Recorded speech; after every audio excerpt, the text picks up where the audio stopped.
안녕하세요. 대구부동산 스터디입니다. 8월 30일 일일 브리핑 해보도록 하겠습니다. 각 지역 아파트 무엇을 상상하든 상상 그 이하의 가격. 화요일이 되면은 어떤 가격이 나올지 무척 궁금해지는 그런 날이죠. 오늘 자료는 조금 부실합니다. 하지만 어제 저녁에 특별 방송으로 다뤄드린 내용, 그 앞으로의 방향성에 대한 건데요. 제가 가격, 좀 충격적인 가격에 대해서 말씀은 드렸지만 그 가격이 될 것이다. 이런 부분으로 살펴보시면 좀 곤란하고요. 그 방향이 어떻게 갈 수 있는지 거기에 대해서 한번 생각해 볼 수 있는 방송이 되겠습니다.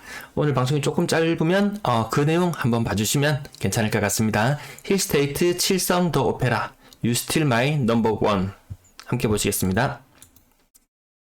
자, 특별 공급 청약 접수 결과가 나왔어요. 힐스테이트 칠성 더 오페라 302가구 모집에 1가구만 지원했습니다. 1세대 302세대 모집에 1세대 상징적으로 한 건의 지원이 있었다. You Still My Number One. 명덕역 류지움 프루나임 마찬가지입니다. 얘도 제 마음속에는 여전히 넘버원으로 기억될 것 같습니다. 매도 물량, 임도 물량 오늘 아직까지 자료 집계가 안 되어 있어요. 이 부분은 빠지고요. 아파트 거래량 부분 살펴보겠습니다. 빠진 부분은 오후 방송에서 다시 다뤄드리겠습니다. 아파트 거래량 68건 중에 신고가 4건. 그래도 지난 토요일에 15건의 거래량, 이때 좀 충격이었잖아요. 이때 걸 일부 보충이라도 하려는 듯이 거래량이 약간 늘게 했어요. 하루 평균 34건 정도면 그래도 요 근래 분위기 중에서는 그나마 좀 나은 상황. 네. 874건 이거 취소 거래 건수 반영된 거 아니에요. 다음에는 좀 자료를 보정해서 취소 건수 반영되게 한번 나타내 볼게요. 그럼 아마 거래량이 여기서 한 30건 정도 더 줄어들 수 있습니다. 874건의 거래량, 3월 사이의 거래량 요쯤 되어 보이네요. 4월의 거래량도 전국적으로 위축되는 분위기라서 대구만 따로 거래량이 늘어나는 추세로 바뀌기는 좀 힘들어 보입니다. 자, 일평균 지금 27건 안 되게 거래되고 있습니다. 거래 신고되는 것이 지금 8월에 방송에 추가로 거래되는 거래량이 그 다음 달에 거래량이 될 확률이 높은데요. 지난달에 852건으로 마무리되었거든요. 그것이 이번 달에 거래량이 될 확률이 높다. 아마 한 875건 이 정도면은 숫자가 약간 늘어났죠. 지난달 예상치보다 늘어났네. 그러면 이제부터는 거래량이 증가 추세겠구나. 요런 방향으로 봐주시면 됩니다. 네, 그때 772건 6월달 한번 보시면은 6월달 집계된 게 772건인데 그 다음 달 확정 거래량을 보니까 733건이다. 그러면 요렇게 줄어들죠. 방향이 가면서 그러면 거래량이 줄어드는 추세로 가겠구나. 요렇게 짐작해 보시면 될 것 같습니다. 아무튼 8월의 거래량 나중에 아직까지 많이 신고 일수가 한 달 정도 남아 있는데요. 8월의 거래량도 그렇게 많지는 않을 것 같다. 요렇게 예측됩니다. 가격 무엇을 상상하든 상상 그 이하의 가격.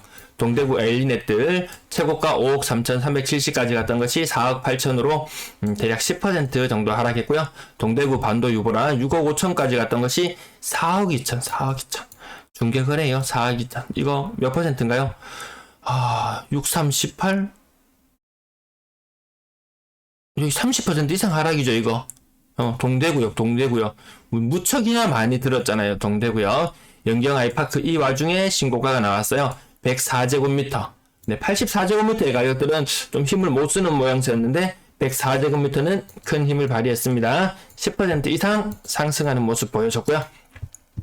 한신더유 이스터팰리스 가격 요거 히읗 들어가는 요 아파트 아마 요 지역들 대장이라고 이야기 들었는데요. 30층 가격이 4억 5천으로 고점 대비 이거 20% 넘죠.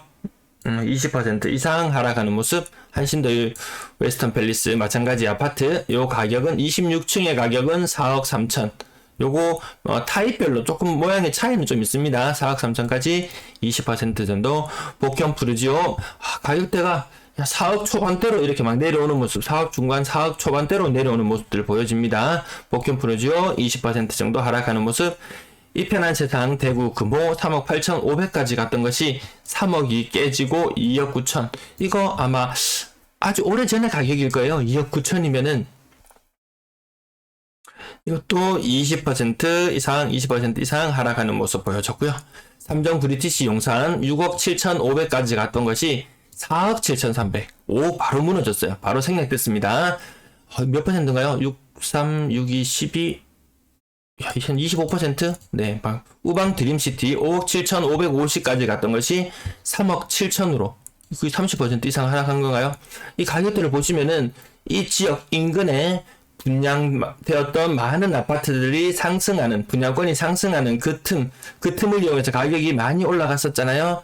그때 중내 사내 해도 중내하는 그 지역 인근의 아파트들, 하지만 무척이나 예전 가격으로 다시 돌아왔다. 분양권의 가격이 힘을 못 쓰기 시작하면서 인근 구축들의 가격 빠르게 하락하고 있는 모습 보여줍니다. 우방 드림시티 4억 3천까지 갔던 것이 2억 8천. 이것도 30%인가요? 거의 30% 고점 대비. 와, 이 30%라는 숫자 오늘 또 유난히 많이 뛰는 것을 보니까 주간 실거래 지수는 마이너스 2점 몇 % 이 정도 나오겠구나 보시면 될 것 같고요. 송현주공 3단지 5억 6천까지 갔던 것이 4억 5천. 송현주공이 좀 오락가락하죠, 얘가. 좀 뜬금없이 지난주 토요일에는 뜬금없이 신고가가 나오기도 했고요. 오늘은 가격 크게 힘을 쓰지는 못하는 모습, 20% 정도 하락한 모습. 상인역 신일 해피트리 이 지역들 가격 그래도 4억은 지키겠거니 했던 것이 3억 9천. 그래도 고점 대비 이것도 한 30% 가까이 돼 보이죠. 근데 이 지역의 이런 가격들이 3억 초반대까지도 막 무너지는 그런 사례들 보셨잖아요.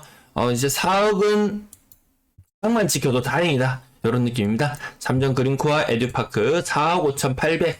얘는 등기까지 쳤는데 거의 남는 게 없는 상태로 고점과 저점의 차이가 아주 단기간에 갈려버릴 수도 있겠구나. 예, 이것도 한 25% 정도 하락하는 모습이었고요. 월성 협성육포레 굉장히 많이 회자되던 아파트, 인터넷 커뮤니티에서 굉장히 많이 회자되던 아파트. 이 아파트도 큰 힘을 못 쓰고 30% 이상 하락하는 모습. 5억 6,400까지 갔던 것이 3억 7,900. 이런 것들 띄우기가 많이 심했던 곳들이 아무튼 인기 지역이었는지 무엇인지는 알지 못하겠지만 최고 전세 가격은 4억 3천까지. 이 차이가 무려 0.6억의 갭 차이가 이렇게 생기는 물건들, 이거 뒷감당하기 굉장히 힘들 겁니다. 진천역 AK 그랑폴리스 전세 가격 최고 4억 7천까지 갔었어요. 전세 가격이 4억 7천. 매매 가격은 지금 4억에 형성되었거든요.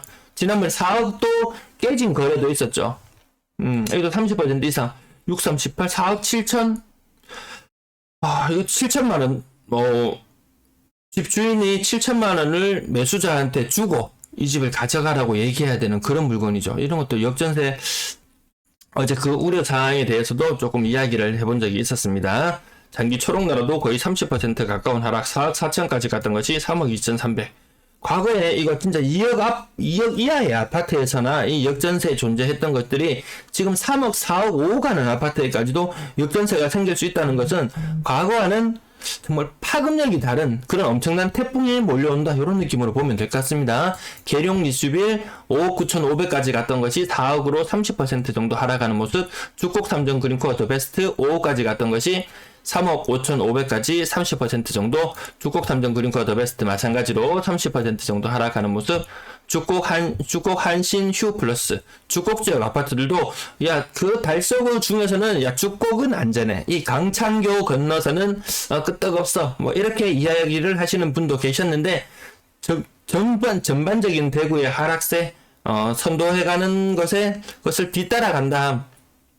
뭐 크게 차이는 없다. 한 25% 정도. 협성 슈퍼레 죽고 5억 7,500까지 갔던 것이 4억으로 거의 30%. 오늘 30% 정도의 하락이 유난히 근래 들어서 가장 많이 눈에 띄는 그런 하루가 아니었나. 옥퐁 대성 베레일 4단지 5억 1천까지 갔던 것이, 얘가 5억 1천까지? 옥포 이 굉장히 대구 외곽 지역이잖아요. 5억 1천은 좀 심했다. 그래서 낙폭이 좀 커 보이지만 이 3억이라는 가격, 외곽지에서 준신축에 해당하는 아파트 가격치고는 비슷한 수준이다. 5억까지 갔었던 것은 좀 지나치게 무리했었던 느낌은 듭니다. 이거 40%인가요? 거의 40% 하락이네요. 고점 대비 40% 하락. 대구도 이런 수치가 이제 나오기 시작하네요. 세종시 뒤를 따라가는 게 맞긴 맞나 봅니다. 대곡역 레미안 20% 정도 하락, 혹은 30% 정도 하락. 30이라는 숫자 오늘 잘 봐두셔야 될 것 같습니다. 명곡 미래빌도 30% 정도 하락. 자, 오늘 하락도 큰 아파트들만 몇 건씩 가지고 와봤어요. 건당 거래대금 7월 3억 천까지. 자, 이때 거래량이 늘어날 무렵에 늘어났지만 다시 좀 줄어들 확률이 좀 높아 보인다. 가이드별 거래량 7월의 거래량 좀 더, 이게 규제 해제되고 나서의 모습 맞나요? 이 부산 차트를 한 번씩 보다 보면은 정말 폭발적으로 거래량이 늘어나는 모습이 보이는데 거래 규제 해제가 전혀 힘을 못 쓰는 그런 모습을 볼 수 있습니다. 6억 이상 거래량 그나마 조금 올라갔지만 이거 아직 멀었다. 대구에 치고 올라가려면 150건이 하나의 포인트가 된다고 말씀드립니다. 150건 아니고 지금 100건도 넘어가기 힘든 상태. 거래 비율은 5% 정도고요. 분양권은 16건 중에서 신고가는 없었습니다. 분양권도 이게 아는 사람한테 지인한테 이렇게 말씀드렸잖아요. 지인한테 어떤 동생이 형한테 물건을 받았어요. 형이 동생에게 물건을 프리미엄이 1.5억 정도 하는 물건이었어요. 야 동생아, 내 잔금 못 치니까 이거 1억에 받아라 했는데 이 동생이 보니까 이거 괜찮아 보였거든요. 주변보다 확실히 시세가 쌌어요. 근데 시간이 지나고 보니까 이 프리미엄이 0으로 바뀌어 버렸어요. 그래서 이 둘 사이가 굉장히 소원해졌다. 이거 아는 사람이라고 싸게 준다고 함부로 줬다가는 이 관계가 굉장히 틀어질 수 있겠구나. 다시 동생이 물려달라고 할 수도 없는 그런 상황이잖아요. 이거 그런 거리 안 되거든요. 이 지인 간의 직거래도 굉장히 좀 조심해야 되는 부분이 있을 것 같습니다. 영상 오늘 여기까지. 분양권부터는 오후 방송에서 다시 다뤄드리도록 하겠습니다. 시청 감사합니다.